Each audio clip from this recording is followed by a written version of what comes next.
I get it, you've been eyeing that sleek moving headlight you saw on a festival stage, and now it's sitting on your wish list while you wonder if it's worth the cash and the hassle of fitting it into your rig.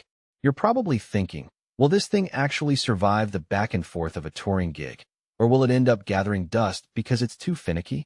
That's the exact spot where the Intimidator Spot 375ZX Compact from Chauvet can either save you a headache or add another layer of it. Link is in the description if you want to check the product details on Amazon. First off, let's talk about the kind of setup where this light shines literally and figuratively.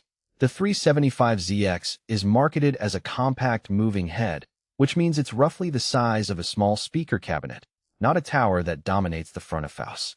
For mobile DJs, small venue promoters, or anyone who packs a case into a van and wants to drop a decent visual element in a matter of minutes, that footprint matters. You can wedge it into a corner of a 20-foot club, slide it onto a 30-inch truss, or even mount it on a portable lighting stand without needing a dedicated rig crew. One of the first things I checked was how you control it. The unit comes with a built-in RF receiver, so you can pair it with Chauvet's RFC or the larger RFC XL remote without hunting for a DMX cable every time you move to a new venue. In practice, that means you can walk up to the stage, pull out the handheld remote, and start tweaking the position or zoom on the fly. I've seen it work in a couple of pop-up club nights where the tech crew had only 5 minutes to rig the whole light package. The remote locked onto the head instantly, and the new home position feature let the programmer snap the light back to a known starting angle without having to manually jog it back, something that saved a lot of time during quick changeovers. Now, the dual rotating prisms are the star of the show here. Instead of a single static color wheel, you get 2 prisms that spin independently, slicing the beam into multiple facets. In real-world use, that translates to richer, more complex patterns when you run a static color or a simple gabus.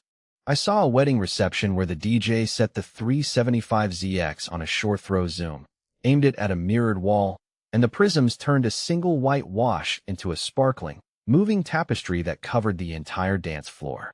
It's not the same as a dedicated effect laser, but for a compact head it punches above its weight, especially when you need to fill a medium-sized room without stacking several fixtures. Zoom is another practical point. The motorized zoom on the Spot 375ZX lets you switch from a tight, laser-like spot to a broader wash in seconds.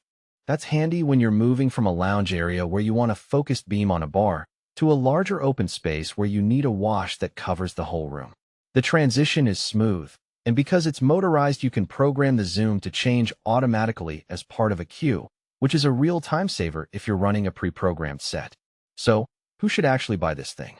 If you're a mobile DJ who regularly plays at venues that can't accommodate a full-size moving head, or a small venue promoter who wants a versatile visual element without blowing up the budget, the 375ZX is a solid match. Its compact size, built-in RF, and dual prisms give you a level of creative control that you'd normally need a larger, more expensive unit for. It also makes sense for churches or community centers that only occasionally need a moving head for special events. The fact that it's a single fixture rather than a multi-unit package keeps the upfront cost manageable, and the 4.4-star rating from a handful of buyers suggests that people who have actually used it are generally happy. On the flip side, if you're a touring production company that runs large arena shows, you'll likely find the 375ZX underpowered for the scale you need. Its throw distance, even with the zoom at its longest, tops out around 3,040 feet in a typical indoor environment, which means you'll need multiple heads to blanket a big stage. Also, the built-in RF works great for small setups, but if you're already entrenched in a DMX network, you'll have to add a wireless receiver or stick to a wired DMX cable, something that adds a bit of extra gear you might not want. Finally, the lack of a full-color wheel, it relies on external LED modules for color, means you'll need to pair it with separate color scrollers if you want true RGB mixing, which adds cost and complexity.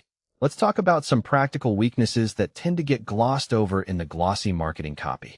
The first is heat management. Because the unit is compact, the internal fans run at a relatively high speed when you're using the motorized zoom and prisms together for extended